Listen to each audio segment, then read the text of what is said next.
Defenestration is a regular public spectacle in the NHS.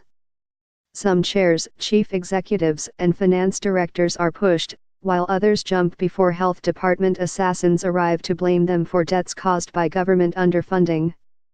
However, the resignation of Bob Kerslake as chair of King's College Hospital, London, is in a class of its own.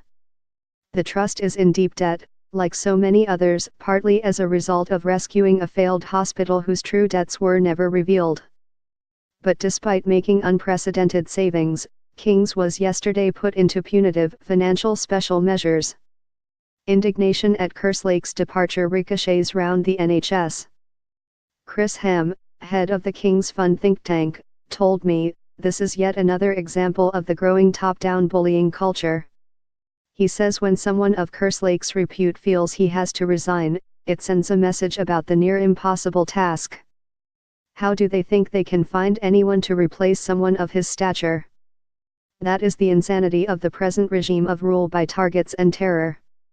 NHS managers and chairs are, by and large, among the cleverest and most astute in the public sector, but there isn't an unlimited supply of able people willing to be bullied and blamed for the harshest spending the NHS has ever endured.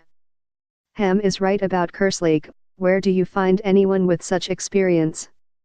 A maths graduate, he is by training a forensic accountant, was chief executive of Sheffield Council, permanent secretary of the Department for Communities and Local Government, and then David Cameron's head of the civil service.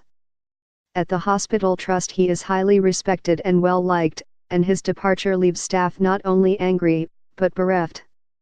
His deputy, Sue Slipman, talks of how he gained everyone's trust. He's super bright, very open, and made heroic savings. The worry is that special measures means sending in inferior management consultants, who are described by one King's manager as pimply 12-year-olds, overconfident, overpaid and knowing nothing. Christopher Smallwood, the former chair of St George's Hospital, London, was also defenestrated for unavoidable debt. He echoes what Kerslake says: people are working extraordinarily hard in impossible circumstances. The fault lies with NHS regulators who send out their bully boys to beat up dedicated managements, so politicians can deny the damage their neglect is doing. NHS Improvement, NHSI, is another expensive remnant of the disastrous Lansley/Cameron Health and Social Care Act. Once called Monitor, it was originally devised to force competitive private sector contracting on the NHS. Its recently departed head, Jim McKee, tells the Health Services Journal that £1 billion could be saved by rolling it into NHS England, along with the regulators, abolishing wasteful multitudes of commissioners. NHSI is now Jeremy Hunt's financial enforcer, demanding executives sign up to impossible control totals to satisfy the Treasury. Kerslake told them the sums were undoable, but they'd have fired me if I hadn't signed.